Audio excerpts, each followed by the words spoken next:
Kia ora, and welcome to Walking the Shadowlands podcast. Let me be your guide as we take a walk into the shadowy realms of the unexplained, of the paranormal, of things that go bump in the night and haunt your dreams.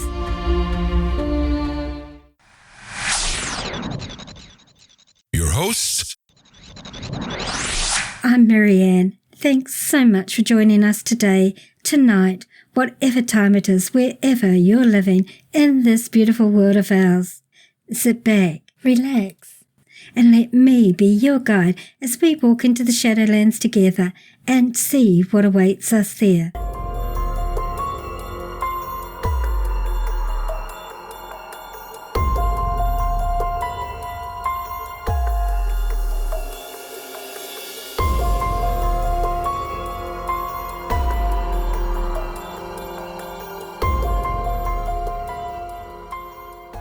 Death, a word that conjures up an image of finality of this human body. Death comes to us all at some stage. It's an inevitable, inescapable, unavoidable part of living. Most of us accept that fact, but we don't tend to think about it, or about our own eventual deaths, until it's brought to our attention with the death of a loved one, acquaintance, or even celebrity, where it's generally plastered all over media outlets, so it's really in your face, so to speak. Then we might think about it for a little while, put it to the back of our minds, and go on with our day-to-day living, or we might consider how we, ourselves, might leave this physical reality when our time here is over. Personally, I have no fear of death whatsoever. To me, it's merely walking through one door into another room and life continues on, albeit in a different form. However, the manner of my death is another thing entirely. Of course, like some of you, I would much prefer to go peacefully in my sleep than in any other way. For some people, though, their manner of passing from this realm is very, very peculiar, unusual, and frankly, pretty scary, albeit absolutely unexplained. Can you imagine someone just sitting, enjoying a cup of tea or watching TV when suddenly, with no apparent reason, their body is engulfed in flames? Flames that start from no external source, but from within their own bodies. How frightening would that be? This is called Spontaneous Human Combustion and is the subject of our episode today. I'm giving you all fair warning now. I will be sharing things that have happened, and some cases may be a little bit gruesome for some people to hear, also giving a little back history on this subject. So if this is going to be upsetting or distressing to you, then it might pay to give this episode a miss. Having said that, are you willing and ready to walk with me into this part of the Shadowlands and see what awaits us there? Then let's begin.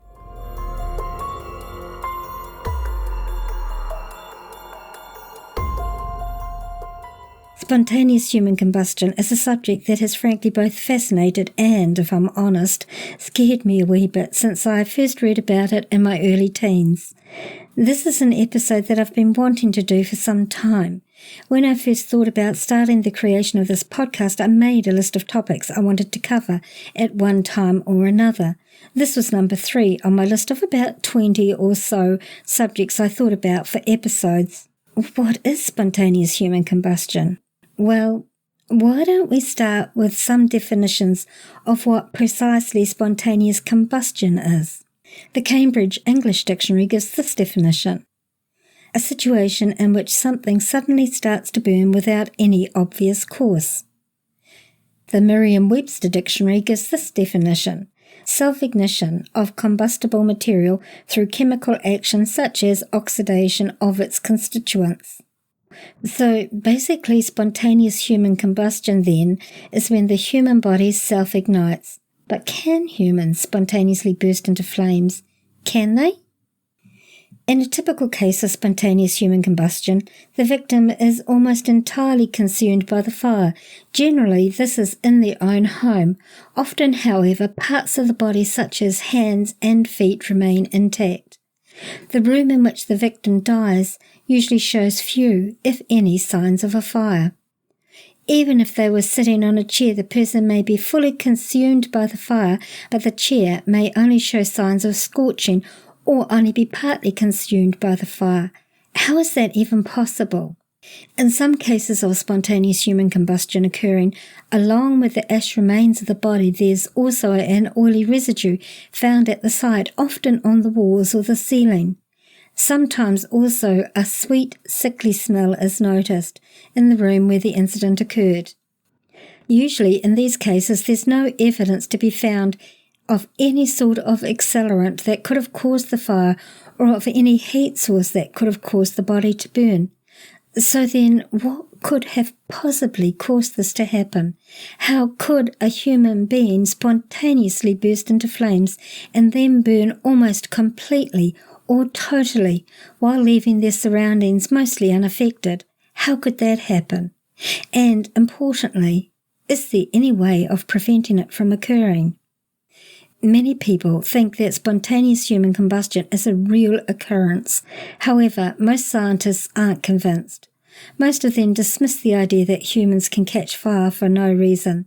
They say that many cases involved victims who were alone and close to a flame, such as a cigarette or a candle, or that often the victims have been elderly or intoxicated and thus unable to put out the flames.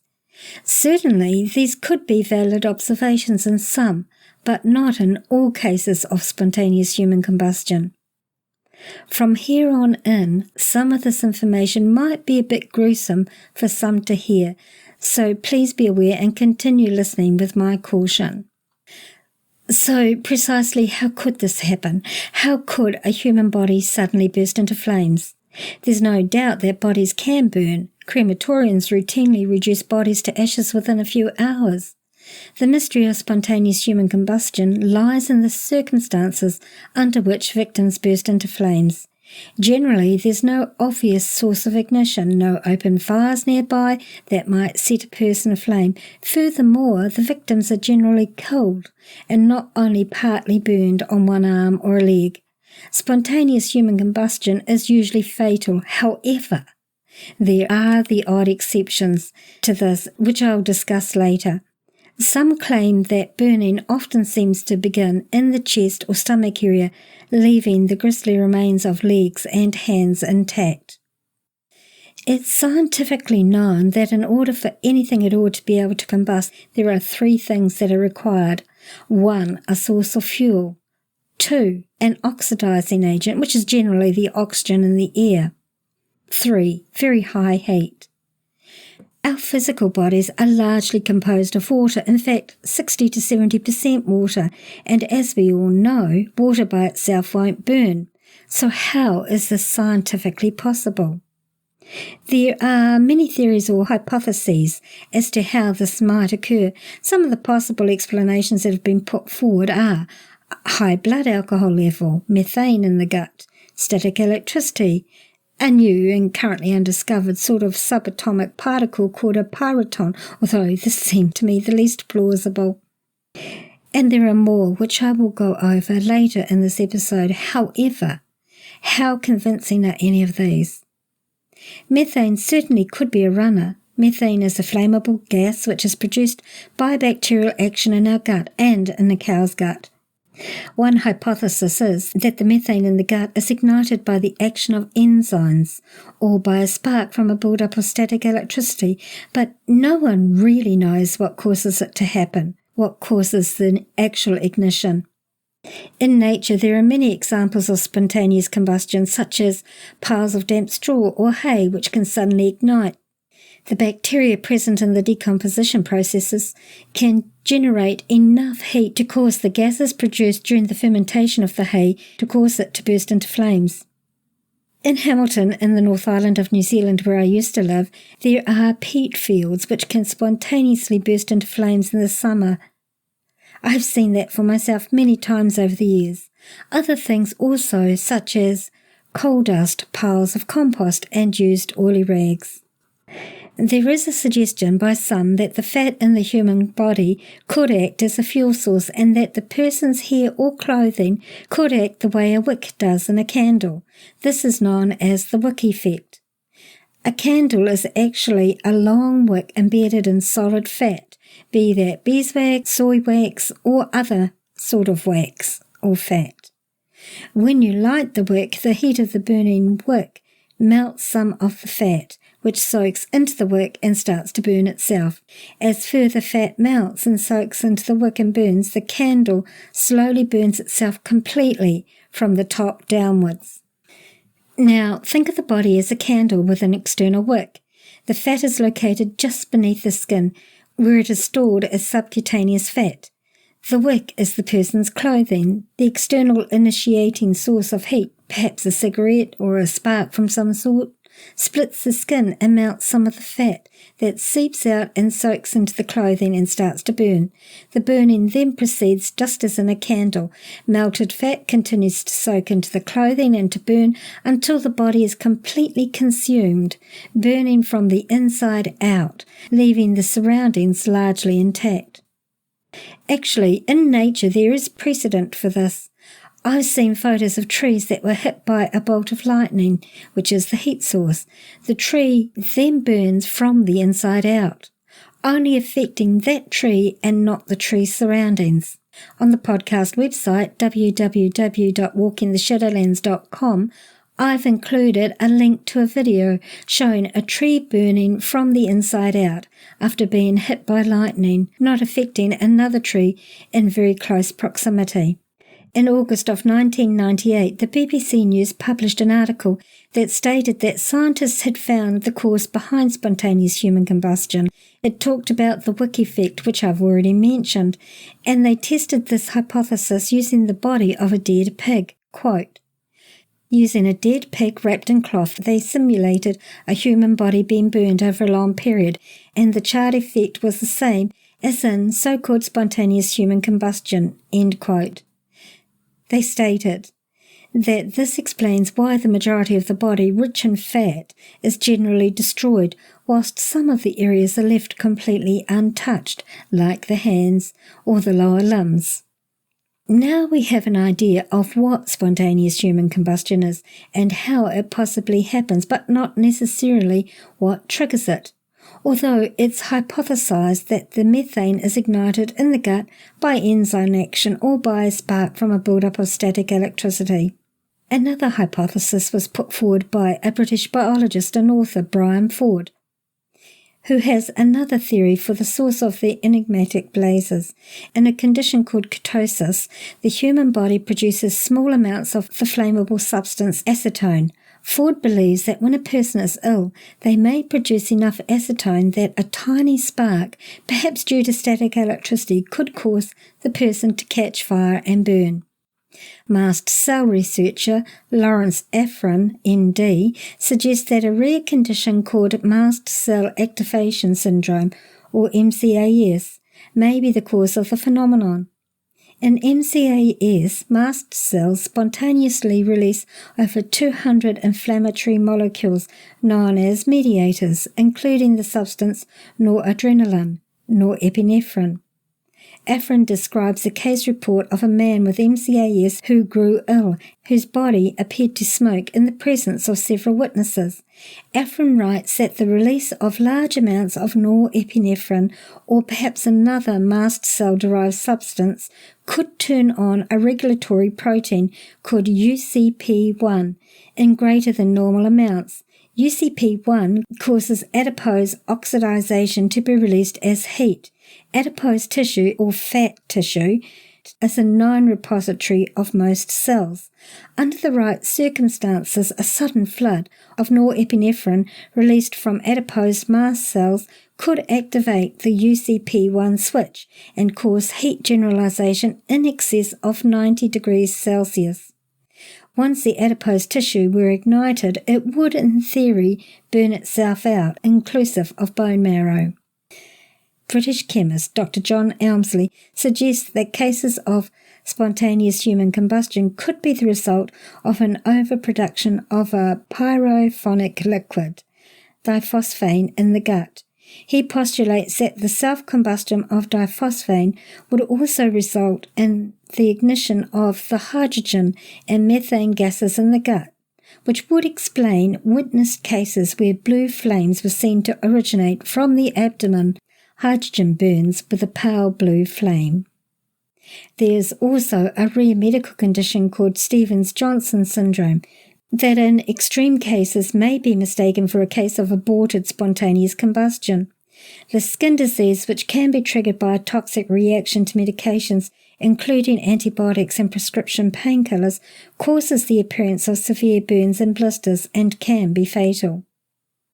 Then there are other theories put forward, such as ball lightning hitting the victims, poltergeist activity, or extreme stress.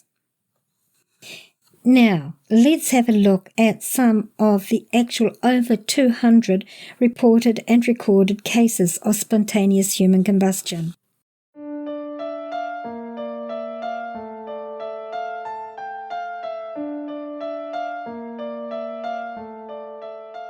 In 1641, a Danish doctor by the name of Thomas Bartholin wrote in his book, and I apologize, I know I am absolutely butchering this Latin pronunciation, Historiorum Anatomicarum Rareum.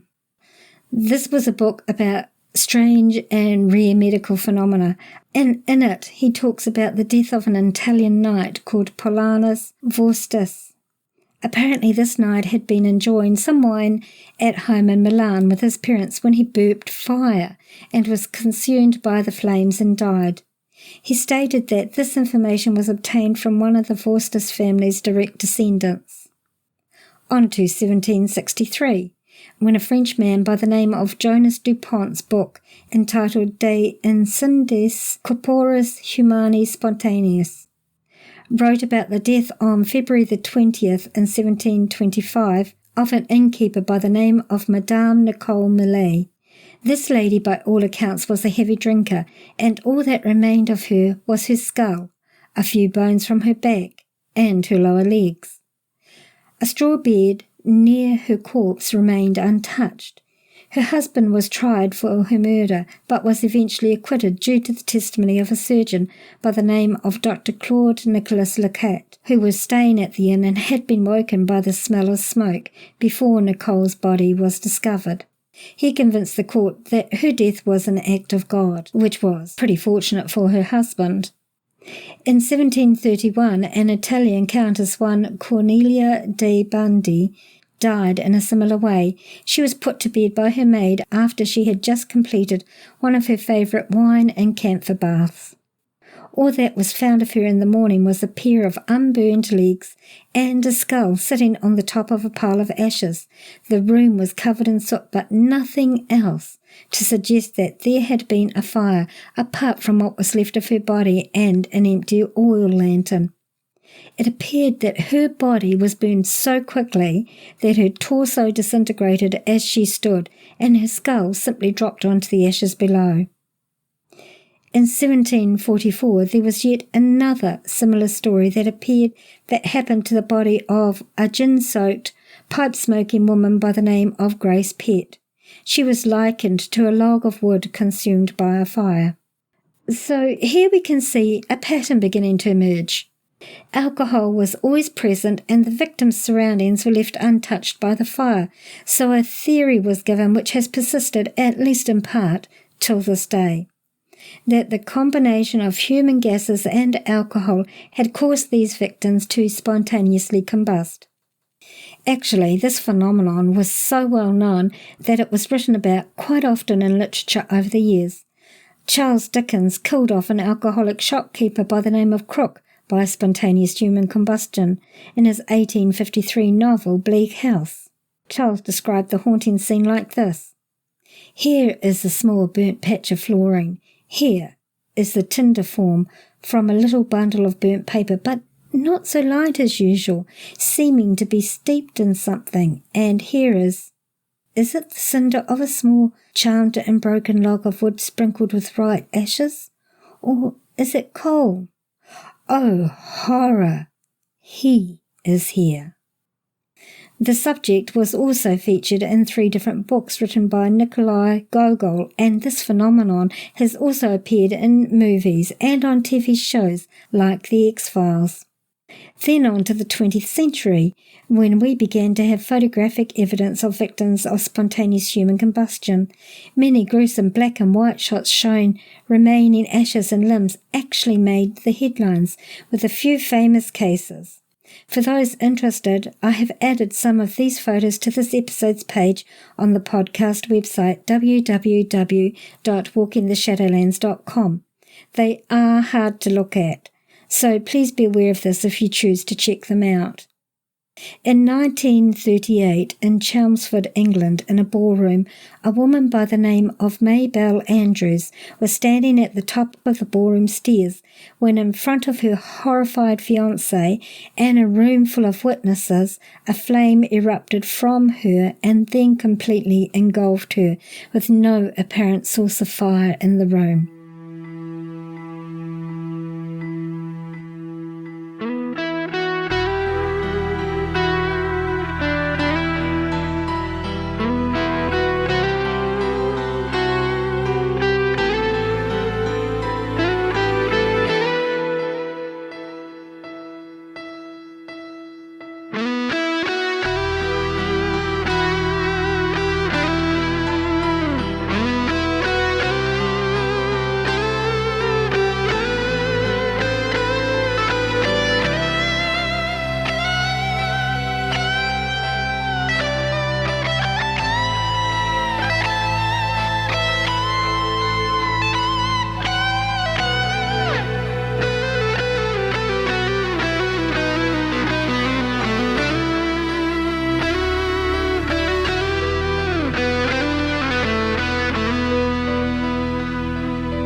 The curious case of Mary Reeser.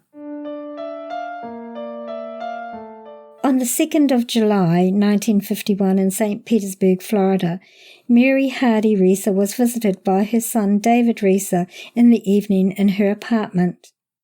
Mary told her son that she had taken 2 Seconal tablets, a mild sedative commonly used to calm patients before surgery, and was possibly planning to take 2 more before bedtime. Later that night, Mary fell asleep in her chair.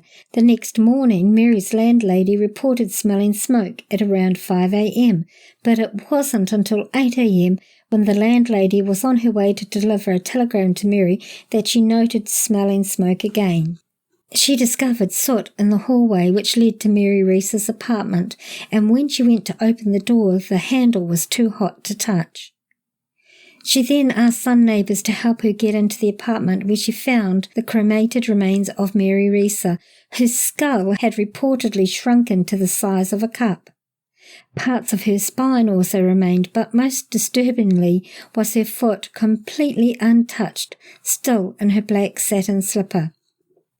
According to cremation experts, Mary's body would have had to have burnt at 300 degrees Fahrenheit or 148.889 degrees Celsius for 3 to 4 hours. But apart from the chair Mary sat in, the surrounding area of the apartment was relatively unaffected by the fire. Near the side of the fire, the wall was unscorched and showing no signs of cracked paint, and the upper walls were blackened by soot and smoke, but the lower half was not. The apartment's light switches were scorched and melting, but the plug outlet below was unaffected, and a stack of newspapers nearby wasn't touched. Also, none of Mary's neighbours heard the fire that night, despite firemen coming on the scene describing the heat as so intense they couldn't stand it, but also found no signs of smouldering. Chief Detective Cass Burgess described the case as perplexing, and Dr. Walton Krogman, Professor of Physical Anthropology, was, quote, amazed and baffled, and could not conceive of such a complete cremation without more burning of the apartment itself, end quote. He also stated that in his 30-plus fire investigations, he had never seen a skull shrink like Mary's had, as most skulls usually swell or explode. He said, quote, "The head is not left complete in ordinary burning cases. Certainly, it does not shrivel or symmetrically reduce to a smaller size. In the presence of heat sufficient to destroy soft tissues, the skull would literally explode in many pieces. I have never known any exceptions to this rule." End quote. Investigators sent samples of the chair, rug, debris and smoke to an FBI laboratory for chemical analysis, but found no traces of combustibles. They did, however, find melted fat in the rug. There have been many speculations as to the cause of the fire. A local mattress company pointed out that the regular chair stuffing would not cause such a fire, and the material would only smoulder for an extended period of time. Lightning and electrical failure was also ruled out on the scene. However, Mary was reportedly seen smoking a cigarette in that chair the night before.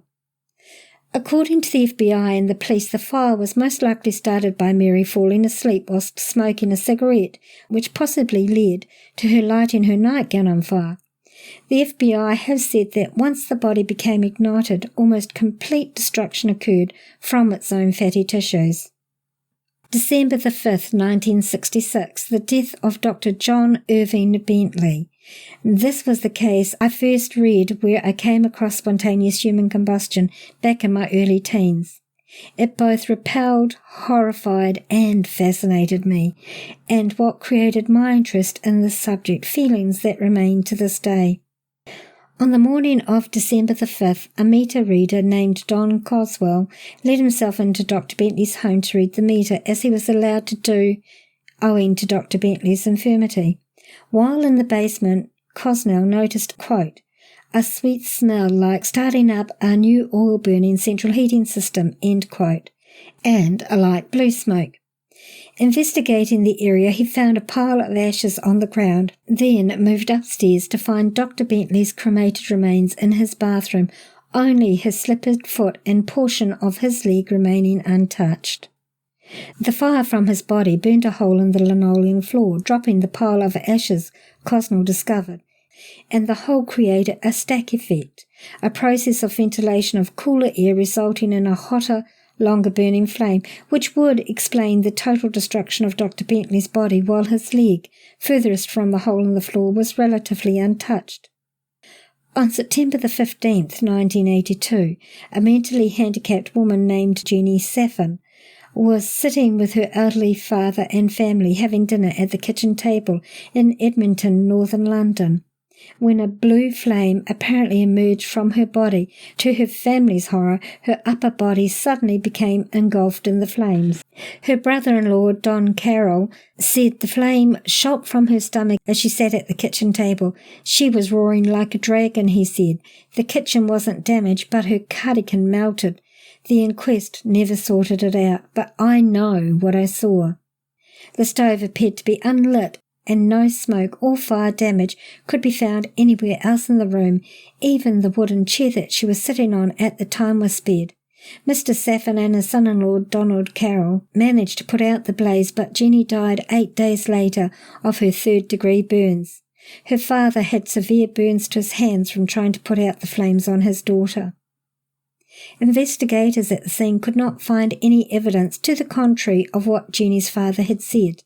The room did not have any signs of burning or charring. The only charring was on Jenny Saffin's body. Investigators were dumbfounded and confused as to what happened to Jenny on that cool day in London, England. How was this possible that a woman sitting at her kitchen table suddenly burst into flames? Why did she remain calm, as her father stated? The investigators looked at every angle and still had no answer as to why this woman burst into flames. Nothing around her was burnt. How was it possible for this woman to burn so severely and not leave behind any other signs of a fire? Investigators looked at the death scientifically and came away with more questions than answers. Today, the death of Jenny Saffin is still an unsolved mystery that leaves one to believe that she did, indeed, become a statistic of spontaneous human combustion. In 2010, 76-year-old Michael Faherty of Galway, Ireland, was found dead in his living room floor. His body was thoroughly burnt, with his head lying beside his open fireplace, the ceiling space immediately above his body showing burn marks, and so did the floor beneath it, yet nothing else in Faherty's home was torched. News of his tragic death probably wouldn't have spread beyond local obituaries if coroner Kieran McLaughlin didn't point to spontaneous human combustion as its cause. Quote, "This fire was thoroughly investigated," McLaughlin reported in an official statement, "and I'm left with the conclusion that this fits into the category of spontaneous human combustion, for which there is no adequate explanation." Not everyone's convinced, though. Critics say that an ember from the fireplace could have landed on Faherty's clothing and started a fatal blaze. In 2015, an unnamed woman appeared to spontaneously combust while sitting on a park bench in Flensburg, Germany. As the flames sprouted from her body, horrified witnesses rushed to her aid. One chap used his jacket to beat out the fire, but she suffered severe burns over most of her body. The woman was in her late 40s and had come from Mauritius. Eyewitnesses told the local media that the woman didn't make a sound as the flames engulfed her. The news article doesn't state if she survived.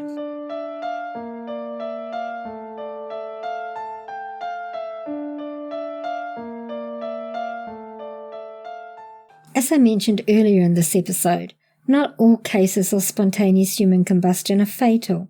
There are occasionally survivors of the experience. Here are some examples. An 1836 edition of the Boston Medical and Surgical Journal contains a detailed report on the fiery experience of a 30-something University of Nashville mathematics professor called simply Mr. H. The report, authored in the previous year by Dr. James Overton, describes in very precise terms how the professor's left leg caught fire on January the 5th, 1835. Here's the basic story. In the middle of what was otherwise a normal day of classes and meteorological observations, Mr. H was suddenly subjected to a sharp pain in his upper left leg. It began as a strong sensation, quote, as if produced by the pulling of a hair, end quote, and grew more and more severe until a small flame finally hatched. Though in great pain and certainly flabbergasted by this turn of events, the professor retained his presence of mind and was able to extinguish the flame by using his own hands to starve it of oxygen. Mr. H survived the odd combustion and recovered. Later, in retelling his story to Dr. Overton, he described the flame as having a small base the size of a 10-cent coin and an appearance like that of mercury. The element of damage to Mr. H was a 3-inch by 3/4-inch burn wound inflicted on his leg. His trousers suffered no damage at all, but his drawers sported a brand new hole in the exact size and shape of the wound. January 1932, from the Almanac of the Infamous, the Incredible and the Ignored by Juanita Rose Violoni. On a cold winter's day in Bladenboro, North Carolina, Charles Williamson was downstairs listening to the radio when his wife's cotton dress went up in flames. Her screams of terror brought Charles and their daughter to the rescue, and together they were able to tear off her dress before it was too late. Though Mrs. Williamson wasn't hurt, the dress was reduced to not being a dress anymore. Mrs. Williamson had not been in contact with flammable fluids or near anything that could have caused the ignition. In winter 1980, Cheshire, England resident Suzanne Mottershead was standing in her kitchen wearing flame-resistant pyjamas when she was suddenly engulfed in a short-lived fire that seemed to have ignited the fluff on her clothing, but burnt out before it could set anything properly alight. Quote, I was in the kitchen and my daughter just screamed out that my back was on fire. As I looked down, it sort of whooshed all over me. It was like yellow and blue flames all over me. I was not burnt at all, not even my hair was burnt. End quote. The daughter, Joanne Mottershead, confirms this account and adds that the fire brigade arrived and tried unsuccessfully to set fire to Susan's pyjamas. June 1985, Frank Baker from Vermont, USA, served in the U.S. Army in Vietnam. A highly decorated former soldier, he'd been preparing to go on a fishing trip with his friend Pete Wiley. He and his friend were sitting on his couch at home getting ready for their trip when suddenly Frank just burst into flames. He initially had no idea what was happening to him until his friend pointed it out. They both leapt to their feet and the men were able to extinguish the fire that was on his torso and forearm and get him to the hospital. The doctor informed Frank that his injuries were unlike anything he had seen before. And the doctor told him, quote, "Frank, this burned from the inside out," end quote. His experience was retold in an episode of the television series The Unexplained Files. Unfortunately for Frank, he experienced a second similar event while fishing in a Vermont lake, again with his friend Pete. He says that he felt no pain during either event. This next account is from John Heimer's book called The Entrancing Flame. On November the 16th, 1985, Gianna Winchester was riding in a car with her friend Leslie Scott as they drove along Seaboard Avenue in Jacksonville, Florida, when Gianna, who was a naval airwoman, burst into flames and she screamed, "Get me out of here." Leslie, her friend, tried to beat out the flames with her hands, and the car ran into a telephone pole. Winchester survived the fire experience with 20% of her body covered by burns. A patrolman by the name of T.G. Hendricks investigated the crash and found no spilt gas or accelerant in the car. He found that the white leather she was sitting on was a little browned and the door panel had a little black on it, but that was all the damage the car sustained from her body burning. When Gianna was interviewed later, she claimed to have no memory between riding in the car and waking up in the hospital, but she said she wasn't smoking and the window was rolled up, so nothing could have been thrown in. Most recently, in 2013, there was a case in India that made the headlines worldwide. Doctors in India were baffled by a 3-month-old baby who has spontaneously burst into flames 4 times, according to his parents. The doctors actually stated in news conferences that it could have been a rare condition called spontaneous human combustion. I've included a small video on this case on this episode's website page at walkingtheshadowlands.com. But was this actually a genuine case, or was it a case of Munchausen by proxy syndrome? A mental illness whereby a parent seeks to harm their child in order to get attention. Only the parents know for sure. But his parents maintain their innocence.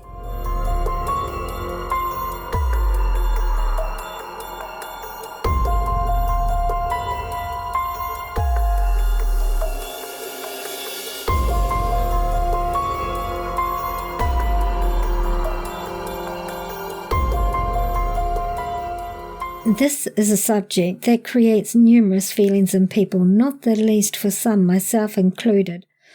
Feelings of horror and fascination, and I sometimes think, did they feel pain? Were they even aware? In the case of Lucille, her family all stated that she was extremely calm, and I have read that in other cases as well, as if they're not even aware of what is happening to them. Let's hope that actually this is the case, because it's too horrific. For me, anyway, to think it might be any other way, and one can only hope that they were at least spared that knowing. This subject raises so many questions, and skeptics of spontaneous human combustion raise some good questions. Questions like, why would it only occur in humans?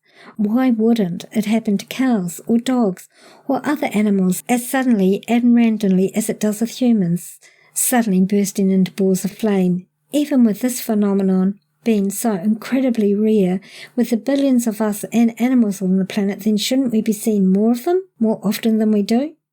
I don't have any answers, just more questions. But for me, this remains a subject of interest, notwithstanding feeling compassion for the remaining family members. Who knows? One day we may have some definitive answers, but for now, I guess it will continue to remain a mystery waiting to be solved.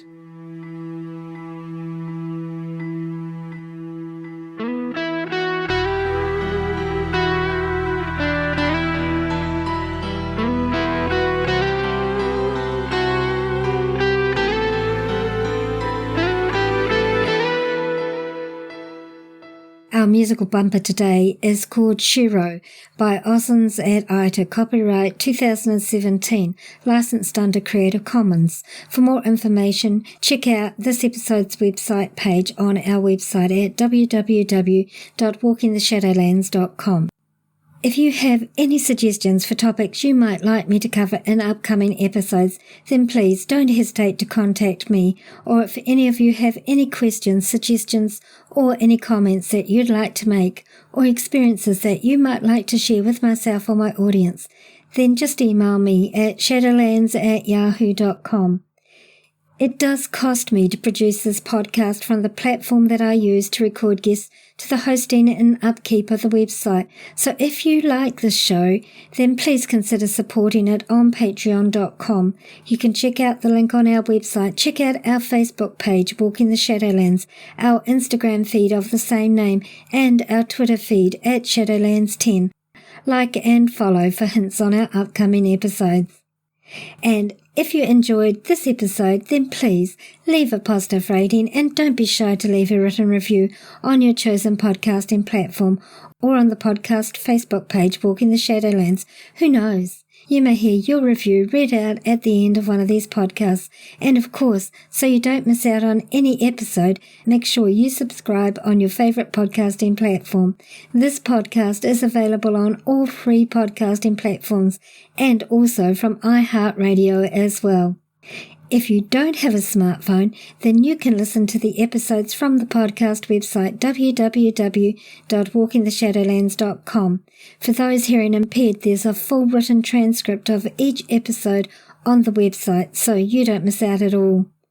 Tell your friends, tell your families, tell your workmates about our show. Encourage them to listen and to subscribe also. The more, the merrier.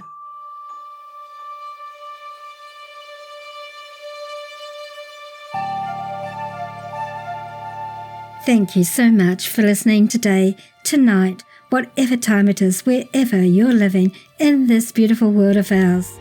We'll see you in 2 weeks' time.